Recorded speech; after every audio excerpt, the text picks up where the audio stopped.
ಇವತ್ತು ನಾನು ನಿಮ್ಗೆ section C 11th question current tax liability ಮತ್ತೆ ಡೆಫರ್ಡ್ ಟ್ಯಾಕ್ಸ್ ಲಯಬಿಲಿಟಿ ಕ್ವೆಶನ್ ಹೇಗ್ ಮಾಡ್ಬೇಕು ಅಂತ ಈ ವಿಡಿಯೋದಲ್ಲಿ ಶೇರ್ ಮಾಡ್ತಾ ಇದ್ದೀನಿ. S limited purchase goods worth ₹10 lakh during the 22-23 which was sold completely for 14 lakh. ಅಂದ್ರೆ 10 lakh ಪರ್ಚೇಸ್ ಮಾಡಿರೋದನ್ನ 14 lakh ಗೆ ಸೇಲ್ ಮಾಡ್ತಾ ಇದ್ದಾರೆ on both cash and credit basis.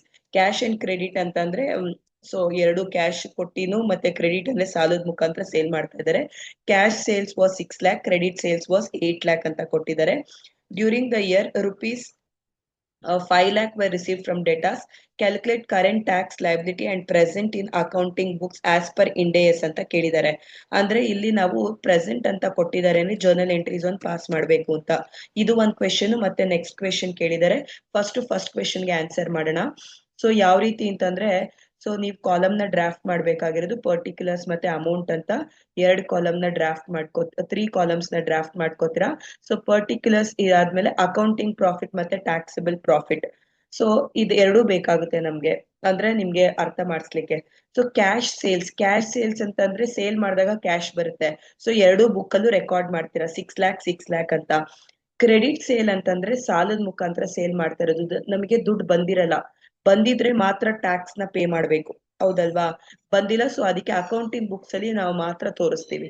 Next one receipt from ಡೆಟಾಸ್ ಅಂತಂದ್ರೆ ಡೆಟಾಸ್ ಇಂದ ದುಡ್ಡು ಬಂದಿದೆ ಅಂತಾರೆ. ಯಾಕೆ ಅಕೌಂಟಿಂಗ್ ಬುಕ್ ಅಲ್ಲಿ ಬರ್ಕೊಂಡಿಲ್ಲ ಅಂತಂದ್ರೆ ಕ್ರೆಡಿಟ್ ಸೇಲ್ ಮಾಡದೆ ಡೆಟಾಸ್. ಸೊ ಇಲ್ಲೂ ಬರ್ಕೊಂಡು ತಿರ್ಗಾ ಇಲ್ಲೂ 5 lakh ಬರ್ಕೊಂತೀರಾ ಅಂದ್ರೆ ಡಬಲ್ ಎಂಟ್ರಿ ಬರುತ್ತೆ. ಸೊ ಟ್ಯಾಕ್ಸಬಲ್ ಬುಕ್ ಅಲ್ಲಿ ಮಾತ್ರ 5 lakh ಅಂತ ಬರ್ಕೋತೀವಿ. Repeat once again, cash sales 2 book ಅಲ್ಲಿ ಬರ್ಕೋತೀರಾ, ಕ್ರೆಡಿಟ್ ಸೇಲ್ಸ್ ಬರೀ ಅಕೌಂಟಿಂಗ್ ಬುಕ್ ಅಲ್ಲಿ, receive from debtors taxable book ಅಲ್ಲಿ. ಸೊ ಇವಾಗ ಆಡ್ ಮಾಡ್ತಾರೆ, ಇದು 14 lakh ಬರುತ್ತೆ, ಇದು 11 lakh ಬರುತ್ತೆ. ಸೊ ಲೆಸ್ ಪರ್ಚೇಸಸ್ ನ ಲೆಸ್ ಮಾಡ್ಬೇಕು. ಎಷ್ಟಿದೆ ಪರ್ಚೇಸಸ್ ಅಂದ್ರೆ 10 lakh ನ ಮೈನಸ್ ಮಾಡ್ತು ಅಂದ್ರೆ 4 lakh ಮತ್ತೆ 1 lakh ಅಂತ ಬರುತ್ತೆ. ಸೊ ಇದಾದ್ಮೇಲೆ ಇದಕ್ಕೆ ಹೇಗೆ ಅಂತಂದ್ರೆ ನಮ್ಗೆ ಟ್ಯಾಕ್ಸ್ ಕೊಟ್ಟಿಲ್ಲ ಅಂತಾರೆ ಕ್ವೆಶನ್ ಅಲ್ಲಿ, ಯಾವಾಗ್ಲೂ ಕೂಡ 30% ತಗೋಬೇಕು. So current tax liability is equal to 1 lakh ಯಾವ ಬುಕ್ ಅಲ್ಲಿ ಅಂದ್ರೆ ಟ್ಯಾಕ್ಸ್ ಬುಕ್ ಅಲ್ಲಿ ನಾವು ಪೇ ಮಾಡಿರ್ತೀವಲ್ವಾ ಅದ್ರ ಮೇಲೆ 30%. ಸೊ 1 lakh ಇಂಟು 30% ಮಾಡ್ತೂನೆ ನಮ್ಗೆ ಎಷ್ಟು ಬರುತ್ತೆ? 30,000 ಬರುತ್ತೆ. 1 lakh ಇಂಟು 30% ಇಸ್ 30,000. ಸೊ ಇದಕ್ಕೊಂದು ಜರ್ನಲ್ ಎಂಟ್ರೀಸ್ ನ ಪಾಸ್ ಮಾಡಬೇಕು. ಜರ್ನಲ್ ಎಂಟ್ರೀಸ್ ಏನು? CTL expenses account data to CTL. What is CTL? Current, ಅದನ್ನ ನೀವು ಅಬ್ರಿವೇಟ್ ಮಾಡಿ ಬರ್ಕೊಳ್ಳಿ. Current tax liability expenses account data to current tax liability.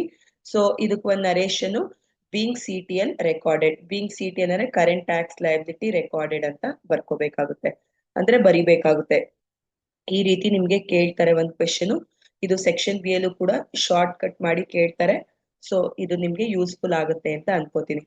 So ಇದಾದ್ಮೇಲೆ next B question ನೋಡೋಣ. ಬಿ ಕ್ವೆಶನ್ ಅಲ್ಲಿ ನಮ್ಗೆ ಕಾಸ್ಟ್ ಆಫ್ ಮೆಷಿನರಿ ಕೇಳಿದ್ದಾರೆ. ಕಾಸ್ಟ್ ಆಫ್ ಮೆಷಿನರಿ ಏನಂತ ಕೇಳಿದ್ದಾರೆ? Cost of machinery 20 lakh, estimated life 10 years, profit before depreciation ಅದೆಲ್ಲೂ ಇಲ್ಲಿ ಬರಲ್ಲ. Depreciation rate as per IT 30%, tax rate as per IT 30% ಕೊಟ್ಟಿದ್ದಾರೆ. ಸೊ ಫಸ್ಟ್ ಪ್ರಾಬ್ಲಮ್ ಡೈರೆಕ್ಟ್ ಮಾಡಕ್ಕಿಂತ ಮುಂಚೆ ಫಸ್ಟ್ ನಾವು ಕ್ಯಾರಿಂಗ್ ಅಮೌಂಟ್ ನ ಮಾಡ್ಬೇಕು. ಕ್ಯಾರಿಂಗ್ ಅಮೌಂಟ್ ಹೇಗೆ ಮಾಡೋದು ಅಂತಂದ್ರೆ, ಕ್ಯಾರಿಂಗ್ ಅಮೌಂಟ್ ಗೆ ಫಾರ್ಮುಲಾ ಏನು ಅಂತಂದ್ರೆ cost of an asset minus depreciation. So depreciation ಗೆ ಫಾರ್ಮುಲಾ ಏನು? Cost of an asset minus estimated life ಗೆ divided by estimated life. So cost of an asset divided by estimated life.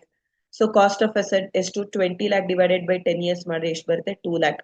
So 20 lakh minus 2 lakh is carrying amount is how much? 18 lakh. Carrying amount ಎಷ್ಟು ಬರುತ್ತೆ? 18 lakh ಬರುತ್ತೆ. So ಇದಾದ್ಮೇಲೆ next tax base. Tax base ಹೇಗ್ ಮಾಡೋದು? Cost of an asset minus accumulated depreciation. Cost of an asset minus accumulated depreciation. Cost of an asset ಎಷ್ಟಿದೆ? 20 lakh. 20 lakh minus 30%. 30% ಅಂದ್ರೆ ಎಷ್ಟು? 20 lakh into 30% ಮಾಡ್ತು ಅಂತಂದ್ರೆ ನಿಮ್ಗೆ 6 lakh ಬರುತ್ತೆ. So 20 lakh minus 6 lakh is how much? 14 lakh. ಈ 14 lakh ಬಂದು ನಮ್ಗೆ ಯಾವ ಆನ್ಸರ್ ಇದು? 14 lakh ಬಂದು tax base. So next temporary difference. ಇದೇ ಆರ್ಡರ್ ವೈಸ್, ಇದು ಆಸ್ ಪರ್ IT ನೇ ಇರಬೇಕು. ಇಲ್ಲಿ ನೋಡಿ, ಇದು ವೆರಿ ಇಂಪಾರ್ಟೆಂಟ್, ಇದು ಆಸ್ ಪರ್ IT ನೇ ಇರಬೇಕು. ಸೊ IT ಬಿಟ್ಟು ಬೇರೆದ್ ಕೊಟ್ಟಿತ್ತು ಅಂದ್ರೆ ನೋಡ್ಕೋಬೇಕು, ಇಲ್ಲಾಂದ್ರೆ 30% ತಗೋಬೇಕು. ನೆಕ್ಸ್ಟ್ ಟೆಂಪ್ರವರಿ ಡಿಫ್ರೆನ್ಸ್ ಗೆ ಫಾರ್ಮುಲಾ ಏನು? Carrying amount minus tax base. Carrying amount ಎಷ್ಟಿದೆ? 18 lakh. ಟ್ಯಾಕ್ಸ್ ಬೇಸ್ ಎಷ್ಟಿದೆ? 14 lakh. 18 lakh ಮೈನಸ್ 14 lakh ಮಾಡ್ತೀರಾ ಅಂದ್ರೆ ಎಷ್ಟು ಬರುತ್ತೆ? 4 lakh. So DTL, deferred tax liability is equal to 4 lakh into 30%, 1,20,000. ಇದಕ್ಕೆ journal entries DTL expenses account data to DTL same CTL ಹೇಗೆ ಕೊಟ್ರಿ ಅದೇ ತರನೇ. ಸೊ ಅಗೈನ್ ಟ್ಯಾಕ್ಸ್ ರೇಟ್ ಕೊಟ್ಟಿಲ್ಲ ಅಂದ್ರೆ 30% ಕೊಡ್ಬೇಕಾಗುತ್ತೆ. What is DTL? Deferred tax expenses account data to deferred tax liability. So repeat once again, ಇನ್ನೊಂದ್ಸಲಿ ಹೇಳ್ತೀನಿ ನೋಡಿ ಸ್ಟೂಡೆಂಟ್ಸ್. ಸೊ ಇದ್ರ ಬಗ್ಗೆ ನಿಮ್ಗೆ ಐಡಿಯಾ ಇದೆ, ಇದ್ರ ಬಗ್ಗೆ ತಿರ್ಗಾ ಕನ್ಫ್ಯೂಷನ್ ಮಾಡೋದ್ ಬೇಡ. ಕ್ಯಾರಿಂಗ್ ಅಮೌಂಟ್ ಮಾಡಬೇಕು. ಕ್ಯಾರಿಂಗ್ ಅಮೌಂಟ್ಗೆ cost of an asset minus depreciation, ಡಿಪ್ರಿಸಿಯೇಷನ್ಗೆ cost of an asset divided by estimated life. Carrying amount ಆಗಿದ ತಕ್ಷಣ ಟ್ಯಾಕ್ಸ್ ಬೇಸ್ ಮಾಡಬೇಕು. Cost of an asset minus accumulated depreciation as per IT. So ಅದಾದ್ಮೇಲೆ temporary difference ಮಾಡಬೇಕು. Carrying amount minus tax base ಮಾಡಿದ್ರೆ temporary difference ಬರುತ್ತೆ.